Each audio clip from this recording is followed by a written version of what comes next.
बांकेलाल और यक्ष कुमार। दोस्तों, आपने इसके पिछले भाग में पढ़ा कि बांकेलाल खजाने की तलाश में निकलता है और एक दिन जंगल में भटक जाता है।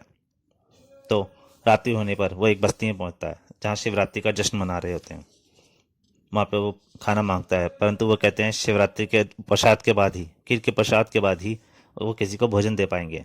तो बांकेलाल वहीं बैठ जाता है और उनका प्रसाद नष्ट करने की प्लानिंग करता है। परंतु तभी जिस पेड़ के नीचे प्रसाद बन रहा होता है, वहीं पे उस पेड़ पर एक सांप होता है। सांप और नेवला उस पर हमला करने आ रहा होता है। अब उसके आगे दोस्तों, मैंने पिछले भाग का सारांश बताया। अगर आपको कॉमिक का पूरा आनंद लेना है तो पिछला भाग जरूर पढ़िएगा, बांकेलाल और यश कुमार का। अब कहानी जारी है।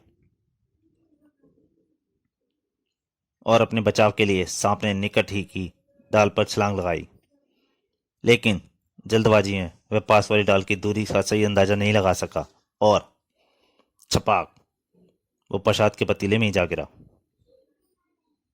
और इधर ठीक इसी समय बांकेलाल की नज़र कुछ ही दूरी पर लाठी पर पड़ी। और फिर अभी तक तो किसी की नज़र मुझ पर नहीं पड़ी है, लेकिन इससे पहले कि ये लाठी की मदद से प्रसाद को पतीले को गिराता कि तभी, अरे यह तो वही मुसाफिर है, पर इस तरह रहस्यपूर्ण अंदाज में यहाँ क्या कर रहा है।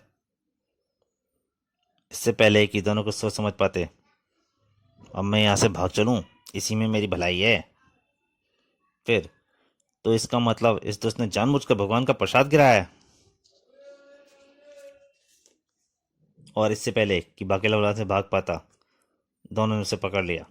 ठहर दुष्ट, भागता कहाँ है? अपनी इस नीच हरकत की सजा तो लेते जा।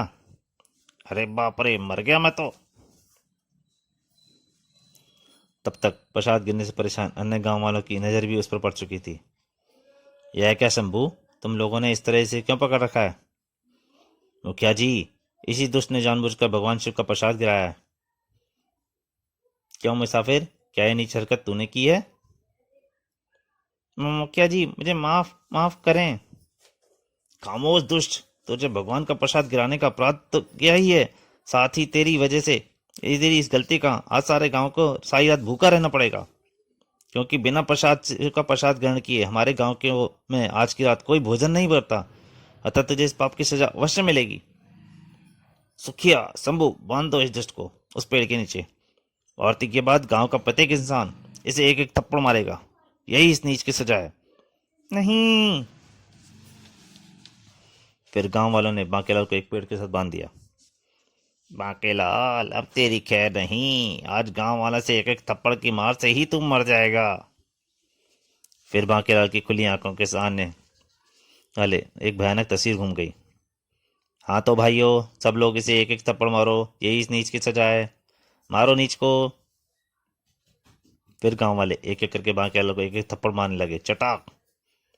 फिर थोड़ी देर बाद, अरे शंभू, तू भी मार इस दुष्ट को। पर मुखिया जी, यह तो पहले ही मर गया मालूम होता है। फिर तो इसकी लाश को ठिकाने लगाने का काम हमें ही करना पड़ेगा। ओह नहीं, इस पापी की लाश को ठिकाने लगाने की क्या जरूरत है? ले जाओ इसे और फेंक दो जंगल में, ताकि अन्य जंगली जानवर इसकी लाश को नोच नोच कर खा सकें। फिर थोड़ी देर बाद गांव वाले बांकेलाल की लाश जंगल में फेंक कर गांव की ओर चल पड़े। और गांव वालों के जाते ही कई जानवर बांकेलाल की लाश पर झपटे। और अगले पल बांकेलाल के मुंह से एक चीख निकली पड़ी, नहीं। और फिर घबराकर उसने आंखें बंद कर लीं, गहरी गहरी सांसें लेने लगा। इधर बांकेलाल, कुछ आवारे कुत्ते खीर के प्रसाद को जमीन पर बिखरा देखकर वहां इकट्ठे होने लगे थे। अरे इन कुत्तों को भगाओ, वरना सारा प्रसाद खराब कर देंगे। रहने दो मुखिया, प्रसाद अब खराब तो हो ही चुका है। अब ये बर्बाद हो, इससे अच्छा है इन जानवरों को पेट भरने के काम आए। थोड़ा सा प्रसाद खाने के बाद ही कुत्ते जमीन पर गिरकर तड़पने लगे। अरे इनको क्या हुआ, आओ देखो। और अगले ही पल सारे के सारे कुत्ते मर चुके थे। और उनकी नीली पड़ती लाश को देखकर गांव वाले फौरन समझ गए, अरे ये क्या, प्रसाद खाते ही मर गए। हाँ, और इनकी नीली पड़ते पर शरीर यह साबित करता है कि यह प्रसाद जहरीला था। तो इसका मतलब, अगर इस प्रसाद को यह मुसाफिर ना गिराता तो हो सकता है हम प्रसाद खाकर पूरा का पूरा गांव ही, हाँ, उस प्रसाद को खाने के बाद शायद हम में से कोई जीवित ना बचता। तो हमें अपने जीवन बचाने का धन्यवाद देना चाहिए। हाँ, हमें उसका धन्यवाद ही नहीं बल्कि उससे अपने व्यवहार की माफ़ी भी मांगनी चाहिए।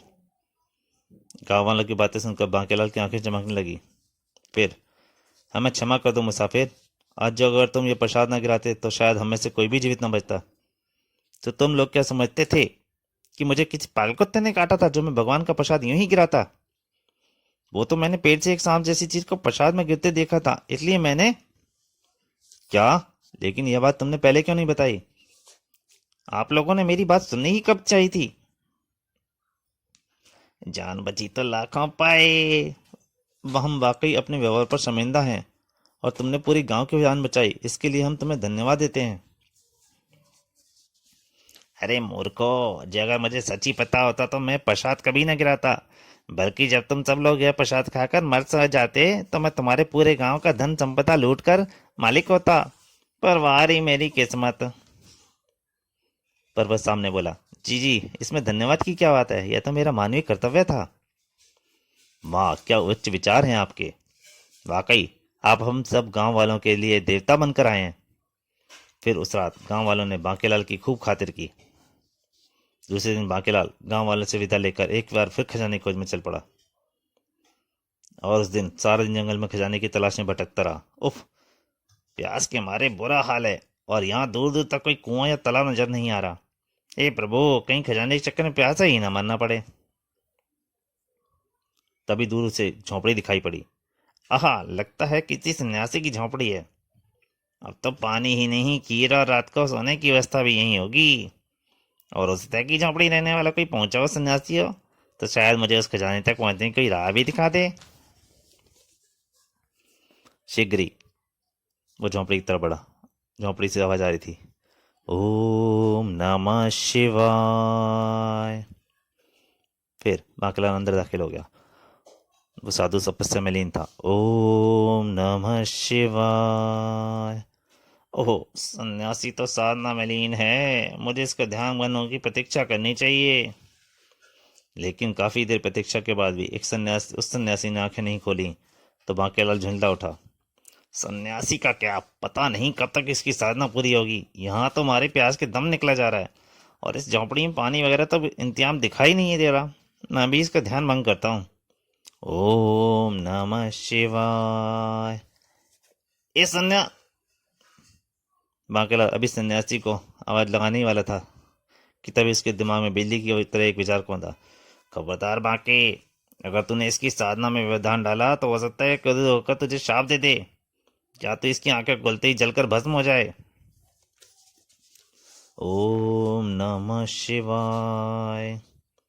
तो फिर मैं क्या करूं? क्या सन्यासी के ध्यान टूटने तक मैं प्रतीक्षा करूं? लेकिन जब तक मैं प्यासा मर जाऊंगा फिर। सोचते सोचते अचानक उसके दिमाग में एक शरारत ने जन्म लिया, और उसकी आंखें चमकने लगीं। वो मारा पापड़ वाले को।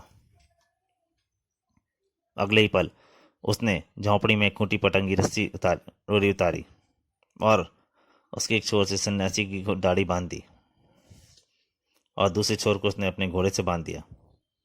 फिर घोड़े को पैर से खोलकर माकेला ने उसके जोर से एक डंडा मारा। हिन हिन हिन। फिर घोड़े ने दौड़ लगा दी। वाह, अब आया मजा। ओम नमः आई। साधु खिंच के आ गया उसके साथ। लेकिन आश्चर्य, अगले ही पल झोंपड़ी में सन्यासी की जगह एक सुंदर यक्ष कुमार खड़ा था। बांकेलाल चौंक गया।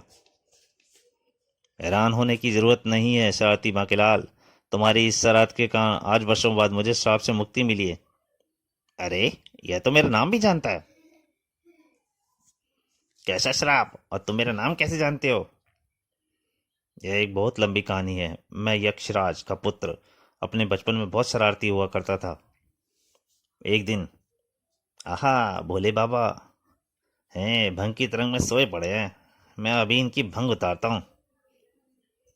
अगले ही पल मुझे एक शरारत सूझी, और मैंने भोले बाबा की जटा को उनके पास ही सोए उनके नंदी की पूंछ से बांध दिया, और फिर नंदी को जोर से चुटकी काटी तो उफ, नंदी भाग पड़ा और भोले बाबा उसके साथ घिसटते गए।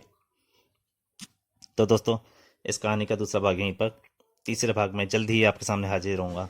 पर मेरी आपसे एक प्रार्थना है, अगर आप इस कॉमिक को, इसके अगले भाग को नोटिफिकेशन जल्दी ही देखना चाहते हैं तो प्लीज़ घंटी बेल आइकन पे घंटी दबा के नोटिफिकेशन ऑन कर लीजिए, ताकि मेरी कॉमिक जैसे ही डले आपको सबसे पहले प्राप्त हो जाए। तब तक के लिए नमस्कार।